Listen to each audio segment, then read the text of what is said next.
From my standpoint, it's just, I consider it to be part of who I am, to tell you the truth. Being a resident of the Hudson Valley, the Hudson itself really defines this entire place that I associate with. I worked for Scenic Hudson, which was the group that convened the legal action against the power plants at Storm King, that also involved the Indian Point settlement. So I started working for Scenic Hudson in 1980, at the time that the settlement was announced. The long-term aspect of this and the level of detail that you have presents an opportunity to shed light not only on the Hudson, but I think on estuaries in general and on the Atlantic coast ecosystem. One of the things that I became aware of working in DEC for, decades as I did, is that there really are huge changes that go undetected unless you're able to have this more granular monitoring. So even at DEC, we would be monitoring the juveniles and spawning adults of several species, the shad, the striped bass, the sturgeon, later on some herring. But you have no idea how that is interacting with other things going on in the ecosystem and other species. So interspecies relationships is something we weren't able to really study very well at all.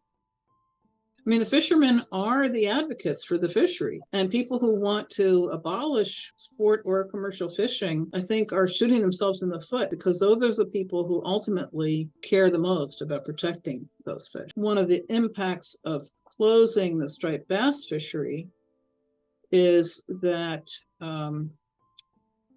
coast-wide striped bass went through a resurgence. They were actually close to being declared an endangered species in the 1980s.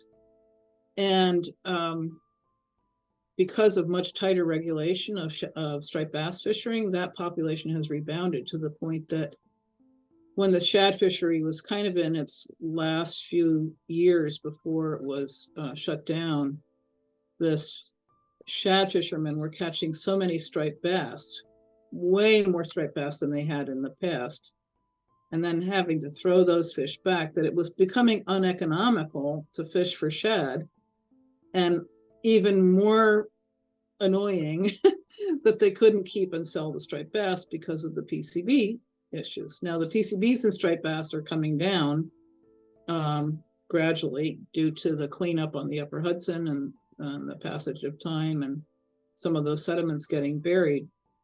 But there still are PCBs in striped bass, unfortunately. And so the question is, will those commercial fisheries ever come back? And there has been, I would say, a political shift where there are now more striped bass fishermen on the Hudson because there are more striped bass to fish for.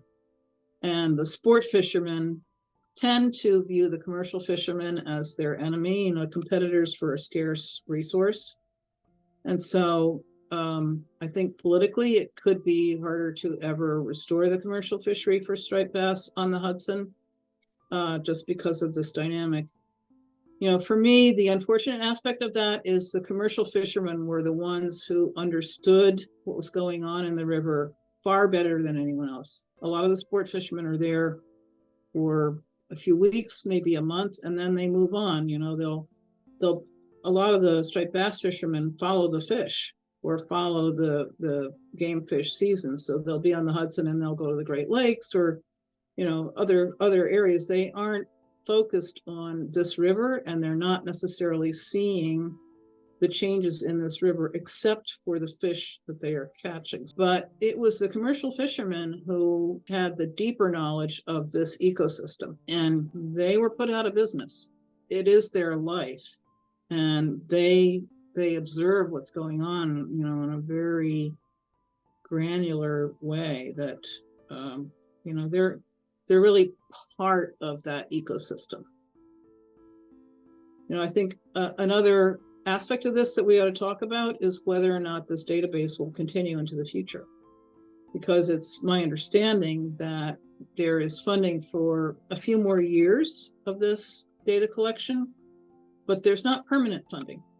And when you have a database that's this long-term, it's immensely valuable. And the pressure has to be on for that funding to continue. You know, one of the great things about this database is that it's long-term. I think it is, you know, possibly the most complete, most long-term database for an estuary anywhere in the world. Am I right about that?